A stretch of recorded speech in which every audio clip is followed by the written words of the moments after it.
श्री स्वामी समर्थ. येत्या शुक्रवारी आलेले आहे वसुबारस. वसुबारस हा अत्यंत महत्त्वाचा दिवस असतो आणि याच दिवशी आपण दिवाळीचा पहिला जो दिवा आहे तर तो लावत असतो. तर वसुबारसच्या दिवशी रमा एकादशी आणि त्याचबरोबर प्रत्येक आई हा जो दिवस आहे तर तो आपल्या मुलांच्या उज्ज्वल भविष्यासाठी उपवास करत असते. आता आपल्याला वसुबारसच्या दिवशी गाईला ही एक वस्तू खाऊ घालायची आहे. गाईला जर आपण ही वस्तू खाऊ घातली तर आपल्या जीवनातील सर्व दुःख, दारिद्र्य, दोष, अडचणी ज्या आहेत तर त्या दूर होतील आणि सर्व जे काही आपले संकट आहेत तर ते देखील नष्ट होतील.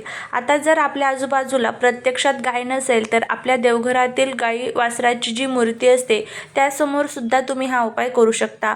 हा उपाय कसा करायचा, कोणत्या वेळेमध्ये करायचा याबद्दलची संपूर्ण माहिती जर तुम्हाला जाणून घ्यायची असेल तर याच व्हिडिओच्या खाली ज्या ठिकाणी चॅनलचं नाव आणि लोगो आहे तिथेच खाली एक छोटासा त्रिकोण आहे, त्या त्रिकोणवरती क्लिक करा. संपूर्ण माहिती अगदी व्यवस्थितपणे मिळून जाईल. श्री स्वामी समर्थ.